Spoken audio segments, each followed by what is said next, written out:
and welcome again to another episode of Aussie Pomcast. And Nat, you're back again. Yep, 2 weeks in a row. I'm going for long service leave over here. I know. It's quite unusual to see you here for 2 weeks. What's going on? What's happened? Shut up. Yeah, well, I'm still here. Still haven't got the Rona anymore, so that's good. And you get the pleasure of my company. Oh, so yeah, I know. You're welcome. What a dream come true. But I am surprised you are here, given some of the feedback that we had after last week. Why we're going to get fired over this time. Yeah, exactly. Well, so obviously someone's listening. People are tuning in. Yeah, our millions and millions of people. Yeah, and people that you'll care about, royals. Yeah. They're tuning in, I reckon. You reckon? Well, so last week... You reckon they're Googling Aussie Pomcast? Oh, look what I've stumbled across here. Exactly, yeah. And last week you mentioned, and you meant it, that the Duchess of Cambridge locks Louis away over Easter. That's their thing that they like to do. Well, they probably don't want to trot him out. Yeah, so they lock him away in a cupboard, you said, which is... Yeah, well, it was a joke. Okay, but anyway. Maybe they haven't got... Well, I don't know. Do they have cupboards? I don't know what the dungeons look like at Buckingham Palace these days. No one said dungeon. That's the first time anyone said dungeon. But yes, so obviously someone's tuning in because they've all of a sudden released some new photos of him. Yes, just happens to be his birthday. There he is. Look, there he is. Just proof that he does exist. Yeah, well, little Louis out and about. These pictures were taken by the Duchess herself. He's a bit of an avid photographer. He does look. Takes a nice picture, doesn't he? He looks a lot older actually now. He does, and he looks just like Michael Middleton, Kate's dad.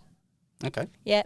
Here he is with a cricket ball. It's his 4th birthday this week, and we don't often see little Louis. Like I say, he doesn't come along to a lot of the royal engagements, and we don't really see much of him at all. And nor should we really. I mean, let's be honest, he's not going to be on the throne, is he?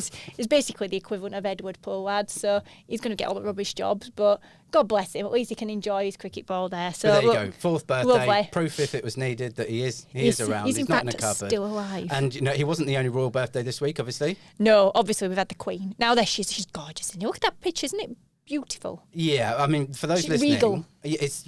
And if you haven't seen the photo, you have to Google it and look for the photo because it's quite odd.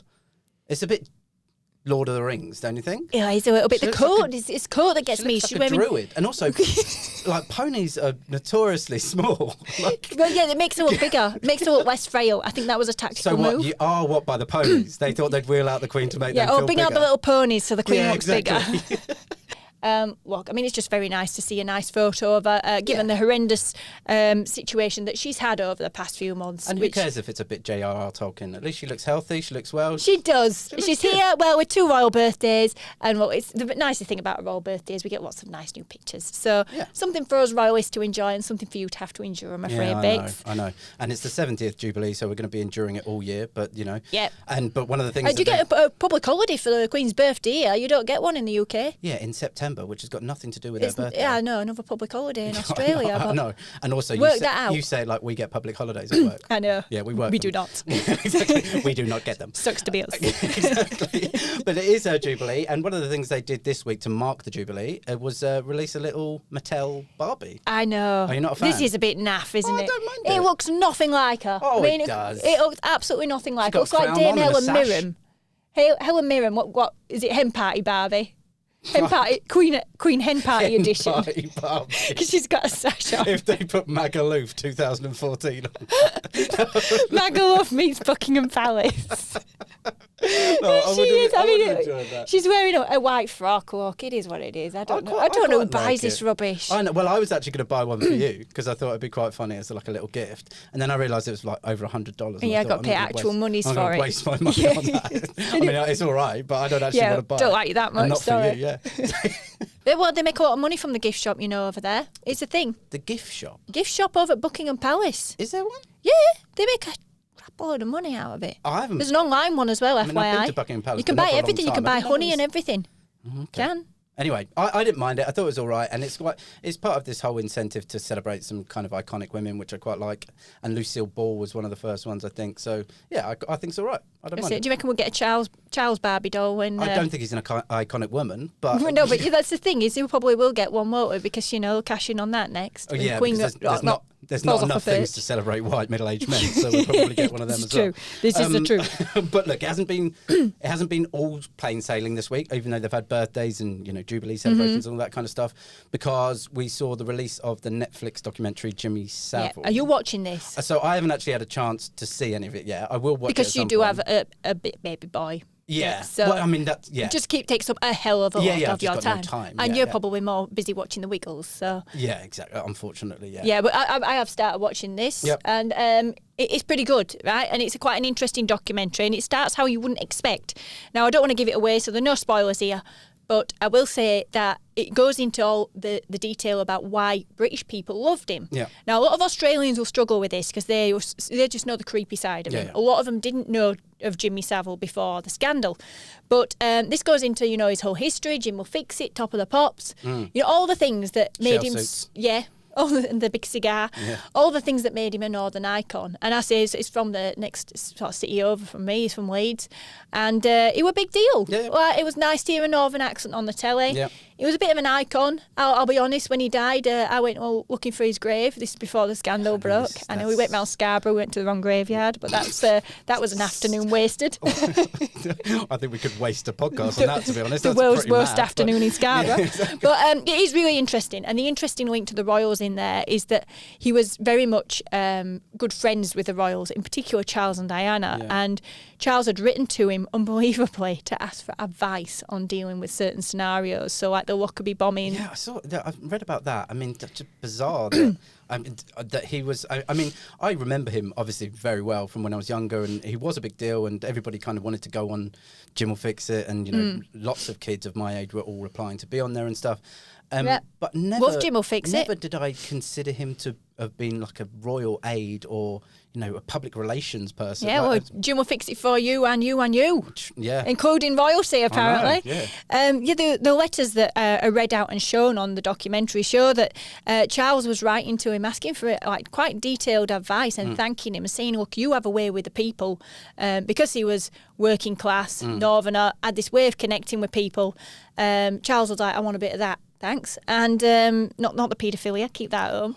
But so he did say, one interesting one though, he did say, which is very telling, he said, I think it'd be beneficial for the Duchess of York to catch up with you. Maybe he's saying that she didn't have a great way of connecting with the people, That's so to probably a speak. fair But point. yeah, so look, it's very interesting to see that royal connection there, and that they must have been, of course, very shocked when it all came out. It was quite interesting though to see his relationship with Margaret Thatcher. Now he's a northerner, used to work down the pit himself, and very much good friends with Margaret Thatcher, which quite unusual, you would think, right? Yes. Northerners don't generally like Margaret Thatcher. Or minors. No. Yeah. So, they were very close friends. She used to go and spend a lot of time with her, especially on holiday and things like that. Right. Give her a lot of advice. She was very grateful for that. And in return, she went to the Queen and wrote to her several times, apparently, during the time she was Prime Minister, asking for him to have a knighthood. And there was some speculation in the documentary that, maybe the Queen was hanging off because it was a bit odd and didn't know whether she'd regret it or not. That's pretty remarkable that she was the one that kind of stepped in then. Yeah, I still gave it him, though. Yeah, I know. So. But as in, yeah. Because one of the last things I really worked on before I left England was some reports on Jimmy Savile, because it was about the time that all of this stuff was coming out and Operation U-Tree was starting up. And yeah, just the corridors of power that he actually worked in is quite remarkable. And the amount of kind of weight that he held in different places, and he had his own wing essentially at the kids' hospital. It's all just pretty horrific. The way he really. dodged the questions early on as well was quite interesting. You're going to have to watch it. I mean, Yeah, I'm giving another plug. See, what we're doing, giving plugs to other shows. But yeah, I don't think we're really competing with it, to be No, honest. we're I not. think We're it's not. fine. I wouldn't worry about it too much. well, the Queen is watching, apparently. Yeah, no, she is, yeah. Well, I mean, the scandals are coming thick and fast over here. Yeah, Piers Morgan, there he is. Oh, mate, Piers Morgan. Well, yeah, he did his first interview on his new TV show, Piers Morgan Uncensored. And then go another plug. Another plug. Yeah, what are we no, doing? We're he just doesn't plugging do other people. I hope he does the same for us. Be nice, wouldn't it? And Donald who did Trump he- on yeah, it of as his course, first yeah. guest. Oh, what a surprise. Yeah, cool. I mean, seriously, the whole thing, right? I mean, obviously, we're actually recording this before it's aired. It airs tonight in Australia, right? So we haven't actually seen it, but we've seen snippets of it. We've seen what's released. We've seen teasers. They And don't stuff. show you the best bits, right, to make you watch it. It's like no. trailers at movies. But we have seen Donald Trump say that Harry is the most whipped man alive. I And hate we- that term Oh, anyway, exactly. but yeah. Jesus Christ, was it 1920s? And he said stuff about Meghan being awful and an embarrassment to the country and all this Fair, kind of stuff. but yeah. Oh, God, it's just, I mean, I mean, I agree with what he's saying, but I just think the terminology that is used is a bit, whipped. Shut up. It's just so misogynistic. It's so outdated. And to be honest, like... They are a piece of work, though, them two, I'm sorry. But, like, politics aside, right, whatever you think of Donald Trump, what other ex-prime minister, president, any kind of diplomat is going to go on a show and start saying that about the royal family? Yeah, but they're public figures, and quite high up public figures. And it has become a national issue because there's this issue with the security. Donald Trump is a public figure. Why can't he just disappear quietly into the night? Oh, it's not going to happen, is it? Oh my God! But he was celeb before he were president. He was celeb. Yeah, he was bankrupt 3 times. The things that he said, he's whipped like no person I've ever seen, and that the Queen should strip Meghan and Harry of all their royal titles. Well, I mean, to be honest, I don't think she's listening to Donald Trump for starters. Oh, I hope not. You just never know, do you? They listen to Jimmy Savile. But, but can you imagine that if they are? Anyway, I think that he's right, though. They should have stripped him of the royal titles. I think he makes a good point there. I think what he's saying carries some weight. And I think, it's a shame, really. It's a shame that, unfortunately... it's taken Donald Trump to have to knock a bit of sense into people on here. I don't think anyone's really going, now that he said it, I completely agree. But no, he's right. They should have been stripped of the royal titles. Yeah, okay. They're the biggest threat to the monarchy going. But does he not kind of immediately crawl all of his intentions and what he's trying to say by saying all the other nonsense and by making it so female heavy and so, like it's just all a bit embarrassing. That bit gets me as well. And the one person that does agree with him though is Thomas Markle, who's come out today. I know, Thomas Markle, another legend. Meghan's dad. Yeah, Jesus Christ. They're bringing out all the big guns here. Yeah, exactly. Piers Morgan, Donald Trump and Meghan Markle's dad. I know. He said, what a trio that would be. Yeah, he's very good friends with Piers Morgan, obviously done a few interviews with him. He said that he agrees and he reckons he's going to turn up in London for the Jubilee and try and have a chinwag with Charles and say thanks for walking Meghan down the aisle. Yeah, exactly. I don't think you're going to be able to just knock on the doors, mate, and just say, yeah, let's have a cuppa. Yeah, exactly. I've popped round. Yeah. I just pop over. Pop in the gift shop on the way out and buy a Barbie. I ate the pink ones. Yeah, but I mean, seriously, I just don't care about any of those people and what they have to say about it, to be honest. Yeah, well, I'm not saying... Good job we chose a podcast to talk about it then, Bakes, but I'm not saying the debate about their royal titles isn't something that should be had. I'm just not sure that they're the people to have it. All right, fair enough. Your opinion, but speaking of misogynistic I know, let's keep on that topic. Woo, this whole basic instinct situation. This is one of the most ridiculous things I've ever read in my life, I think. Like, seriously. Honestly, we don't agree on what, but we agree on this one. I don't know. We've spoken about this a little bit, and go on. You start. Think some weirder things about this than I do. You go first. I mean, so... For anybody that hasn't read this is Angela Rayner. She's a Labour MP, and basically a Conservative MP has apparently, they've been listed as an anonymous source, has told the Mail on Sunday that her tactics to distract Boris is to basically cross her legs so that she's in a Basic Instinct pose. For anybody who hasn't seen Basic Instinct, it's basically Sharon Stone with her legs open. She's not wearing knickers. Yeah, exactly. Yeah. And I mean, it's the most insane thing I've ever heard. Whether or not she's wearing knickers is beside the point. No. I don't know why you keep saying that. Like, that's not the bit that they're debating. You know what? It's just because she's wearing a skirt. She was wearing pants. It's just because she's a woman. It's disgraceful. It is, and that's what I mean. Is that, it's absolutely disgraceful. Just because she's a female and she happens to be sitting there, that many females sat there, are they? 1, 2, 3, 4. Look at all them blokes there. And look, just because she happens to wear a skirt that comes above her knee, that makes her a slapper. I'm sorry. Bog off. I mean, the whole thing is just absolutely ridiculous. She's there on merit. She's been elected. She's obviously good at her job. Like, the idea that she's doing that on purpose is insane. I don't get why this is a thing. And also that they think that is really distracting for Boris Johnson. A bee or a dog with some fur would probably distract Boris Johnson. I mean, it's not hard. It's just insulting on so many levels as well. He just put pizza in his office during COVID-19 and he'd be distracted by it. Like, seriously, like, the whole thing is mad. But I think my biggest problem with it is, and I don't really like to denigrate other journalists or other newspapers or anything like that. I try to avoid that if I can. No. But the Daily Mail, so the Mail on Sunday, who were the only people that covered this story, the only people that spoke to the anonymous source, they have written this as they're obviously a right-leaning newspaper. They make no bones about it. They've obviously written this in the hope that everyone's going to go, yeah. Can see it, can't you?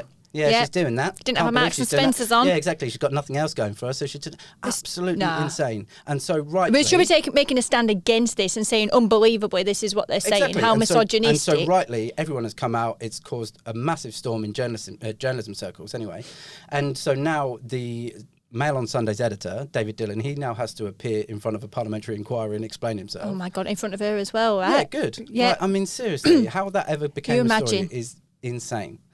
And so, yeah, he has to stand up. Written about a woman in any workplace, I think is absolutely disgraceful. I know, let alone in Parliament. I was flabbergasted when I read it. Honestly, I've never seen anything quite like it. But look, he's got to go up and he's got to explain it.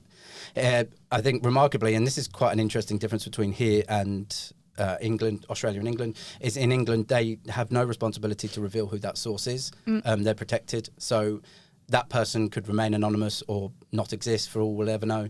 Whereas here, obviously, there are some slightly different laws whereby you are under a lot of pressure. You can go to prison if you don't reveal your source. Yeah, so there's situations like that in our industry quite often. Yeah, exactly. But so, yeah, pretty remarkable that you can just put that story and never really have to reveal how it came out.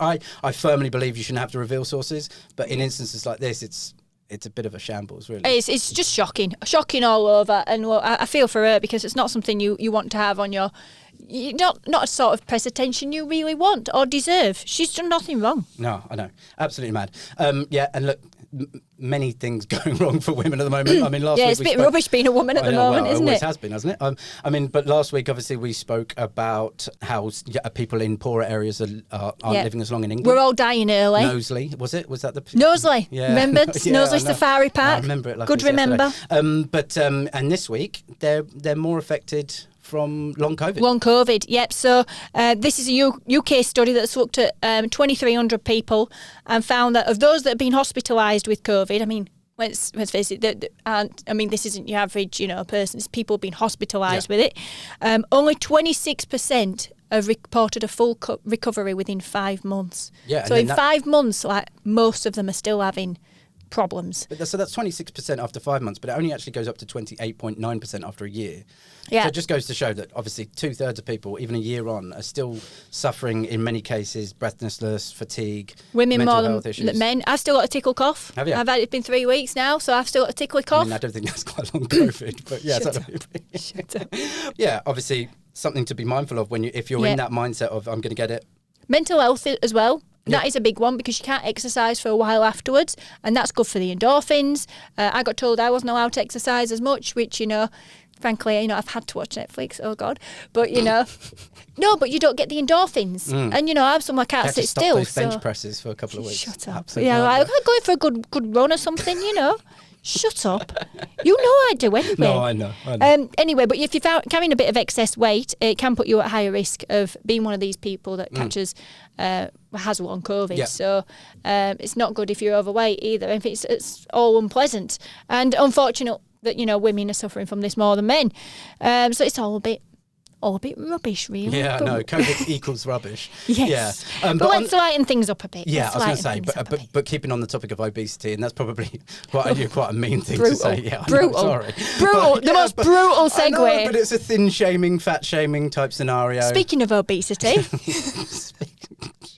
Wow. Anyway, so Matt Go Lucas, on, carry on, keep digging. I know, I'm trying to get out of this, but I don't know how to. Matt Lucas was out of the football this week, and Matt Lucas is actually looking really well. Look at him. I know, yeah, he's obviously lost a lot of weight, and so he's obviously spoken about the fact that he put on a few pounds during the old COVID Yeah, lockdowns. I mean, look, he wasn't known for being a skinny mini, was he, back in the day? Not skinny mini. He wasn't. No, he said that himself. He's used that term himself. He has used the term on the Lorraine show, actually. Shame himself? I know, I wrote this story for our website, so he's... hard-hitting journalism that I'm covering over here. But anyway, he is looking very good. But he was out of the football, and he actually says that he was thin-shamed. Someone... Yeah, unbelievably. He says, I have been thin-shamed. Yeah, I mean, I think he's joking. He is joking. I mean, look, it's not like him to be funny, is it? He's a comedian. Yeah, he's a comedian. Is he? Yeah, Okay. yeah, obviously. Well, there he is. And he says a woman came up to him and told him that, since he'd lost weight, he looked a bit older. Newsflash, he is older. Yeah. It's been a long time since Little Britain. Yeah, exactly. And it's been like 15 years since Little Britain. He's just older. He's just, unfortunately, love, everybody gets old, even Matt Lucas. He's lost quite a bit of weight, and he said, look, he wasn't happy with the weight he put on in COVID. He spoke to Lorraine Kelly. Love Lorraine Kelly. She's great, isn't she? She's fine. Little worrying. He spoke to her and said, look, I've still got a bit of a tum, but I don't want to lose it. His words, not mine. Okay. And he says that, I'm not going to be a skinny mini, but he said, I'm trying to lose a bit of weight. And it looks like he has. Did you know, interesting as well, fun fact. Is this going to be interesting? Is it going to be a fun fact? It is, fun fact, Okay, trivia cool. question. Yep. He used to be housemates with Rebel Wilson, who's also had a year of health and also lost a lot of weight. Yep. And so, maybe he's been getting a few tips from her about, how he can shed a few kilos.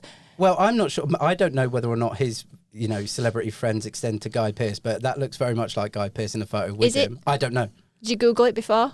Poor research, Bakes. Yeah, no, Poor. sorry. Poor. No, he doesn't say, and he doesn't say I got thin shape and Guy Pearce was there with me. Yeah, just, I don't think he needs to classify, tell everybody who was there. Oh, your mates.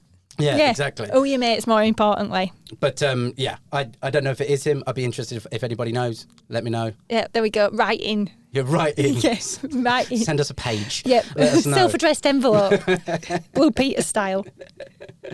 Oh dear. Yeah, but obviously he's off the pies. He's lost some weight. He's no longer having the cheese and nibbles. No, he's not having any parties, unlike old mate Boris, who is still getting strife from this, unfortunately for him. Well, of course he is. I mean, yeah, unfortunately for him, but I think well justified. Look at his sorry face there.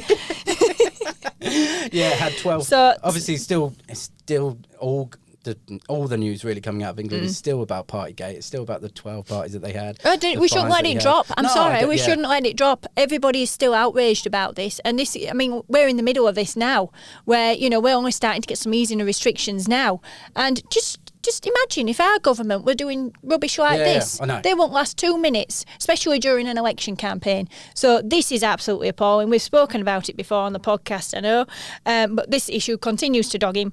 He's been on a 2-day trip to India, and he's just been plagued by questions, rightly so. He says that voters want him to focus on the issues on which we elected to deal with. Well, yeah, we would have liked that, but you were too busy having parties, mate. Exactly. So, yeah, I'm sorry, absolutely appalling. I'm surprised it wasn't Angela Rayner's fault somehow. I don't know, like maybe she was distracting him. I don't know. Well, or some other woman. This is it, crossing and uncrossing her legs, exactly. How dare she move her legs? Ridiculous. Honestly, I mean, it's just a shame he was fined for his sake, because he could have used the money towards something quite interesting here.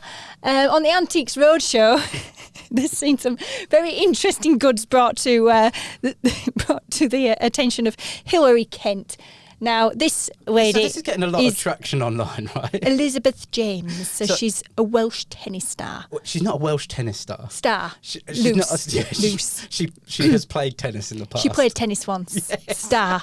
And I haven't played at Wimbledon, so I'm not trying to... Yeah, but you're not a tennis star. Yeah, I'm not trying to damn her. You haven't been on centre court. No, I have, but not to play there. Oh, shut up. Of course you have. No, I've just seen tennis. Humble brag. I've seen tennis. You haven't been on centre court, though. No, I've been near it. I've smelt it. Yeah, rubbish. So this is getting a lot of traction online. It's brilliant. But I'm just a bit confused by the whole thing. It's brilliant. She goes on and she brings some of the dresses that she wore at Wimbledon. I think she played at Wimbledon 5 times. Yeah, very pretty tennis dresses. In the 60s and early 70s. I don't think she ever really made it past the second round. In fact, I'm going to be honest, I Googled her to find out exactly what her tennis career was. And the Antiques Roadshow came up. Yeah, no, it does. No, it genuinely does. There is, on Wikipedia, there's 2 paragraphs about her. One is about tennis and one is about antiques. Right? So she's more famous for this, ironically. Exactly. But we're going to talk about her anyway. So she's taken her tennis frocks in and she says, look, old mate Hilary Kent, I want you to go and, tell me what they're worth. And, here's a bit of a history behind them. You know what our Antiques Roadshow is. Yes, I've seen it. Nobody listens to the waffle at the start. Everyone's just like, whatever, tell me how much it's worth. Tell me how much it is. Yeah. And she basically this is brutal. This is brutal. She said, look, I mean, they're very nice, very, very precious to you, but really they're only worth about 200, 300 quid. You maybe get 800 for the lot on a good day. And her face, it's just the most sorry face. I don't think it's that. Poor I think lass. she takes it pretty well, to be honest. Oh, you can just see it in her face. She's just like, oh, good. And to be fair, and to be serious, obviously I'm not a big deal. She's played at a Grand Slam. She's obviously very talented tennis player, right? But you had to Wikipedia. I had to Wikipedia. But, there's nothing about you on Wikipedia. So. There might be after this. Yeah, maybe. For all the wrong reasons. About Louis. Yeah, so it must be hard to know that the thing that you have kept for 50 years because it was your proudest moment worth bugger all. Worth 200 quid. But yeah, I know. To be fair, I don't know. That's about equivalent of what? I don't have $400, and I don't have anything worth that. So there we go. Maybe one of your outfits will be worth this. Bakes' nondescript checkered shirt that he wore on Aussie Pomcast. I don't know. It's pretty sweaty in this room. I Gross. would be paying a lot for Gross. this shirt. But let's stick to sport. While we're here, we've got to talk about the football, haven't we? There's your mate there. Antonio Conte on the screen there. Yeah. Let's talk about the football. I mean, Huddersfield, I'm getting serious promotion you want to go vibes in there here. first? Yeah, we'll go in Championship first and then we'll go to Huddersfield first. Okay, Thank you very much. I'm getting serious promotion vibes over here. We're going to go in the playoffs now, confirmed in the playoffs. Well, possible we're going to end up at Wembley. I think we will. Where you go? Wembley. Yeah. Will you go? Will I go? Yeah. No, I don't think so, because think about it, right? I've already had COVID once. I'm not getting it again. But won't you be in that window of not being able to transmit I don't know. it again? I'm not taking no risk, because you just think about this, right? No isolation rules in Britain. If you had a ticket to see Huddersfield at Wembley, right, playoff final, would you give it up because you had the Rona? No, you wouldn't. You'd turn up. And that's the problem. They're all going to turn up. It's just going to be like a super spreader event. And I am not getting it again. Also, if there's 40,000 Huddersfield fans there, you've got to say hello to all of them, right? Like, you know all of them. I will know them all. Yeah. probably related to them all. It'd be a difficult day, wouldn't it? Yeah. I'm getting serious promotion vibes over here. Not going to happen. But yeah, shut up. When you heard this, but your mates aren't doing too great I'm either, tipping right? Nottingham Forest, by the way, Championship. Just see how that goes. Right, okay, you're having that on the record. Yeah. They'll get knocked out first round. Yeah, maybe. Let's talk about your mob anyway. Stop trying to dodge the issue here. You're rubbish. Well, we've had 2 games where we've been absolutely pants. Basically not had a shot on target. We've been rubbish. It's been hard watch, to be honest. But the nice thing about the last game was we played Brentford, and it was the return of Christian Eriksen. Love him. And so, love him. Like, I guess even if you don't really listen or watch or read about football, most people will know the story of Christian Eriksen, who in June, July last year during the Euros had a cardiac arrest on the pitch. Obviously, the game got stopped, and everybody basically thought he was dead. Yeah, horrible moment. I think basically 6 months ago, if you'd ever said that he would be playing again, let alone against Tottenham, everybody would just said it's never going to happen.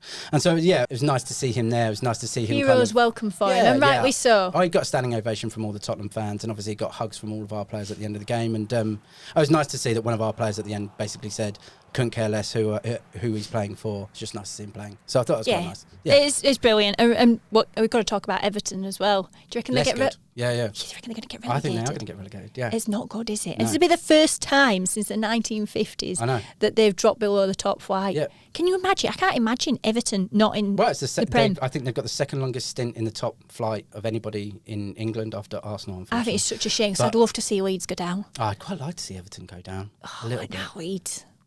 Town go up and Leeds go down. That'd be a dream scenario for me. And Chelsea aren't going to go down this year, so I've got all West Ham. So none of the people I really want to see go down will go down. But it'd be weird to see Everton go down if they do go down, and it'd be hard to see how they keep some of their players. I mean, I don't think they've got masses of great players. You get the parachute payments, don't you? But it's not much. Yeah, nobody wants to. And you want to play in the Prem, don't you? So all the players bugger off, speak to their agent, and off they go. Yeah. Be real shame to see Everton's demise in that way. I think. I know. Leeds, on the other hand, see ya. Well, we'll probably know a little bit more about that next week. So obviously we'll have a chat about it then. Mm-hmm. Right. On that note, we'll speak again about this all next week. And thanks for joining us. And if you haven't already, please subscribe. Tell other people. Hit the bell. Hit the bell. There's That's a bell thing now. Yeah, it's a thing. You hit the bell and then you get a little alert Everybody's that we're talking up. about the bell, so do that. Yeah, do it. Yeah, people won't stop talking about the bell. And tell your friends about it if you're bored or you're an insomniac or you just got nothing better on, you've got nothing else on. You're sending them to sleep now, Bakes. So I think it's time we clocked off, don't you? Yeah. Yeah. All right. Thanks, guys. Ta-ra. Bye.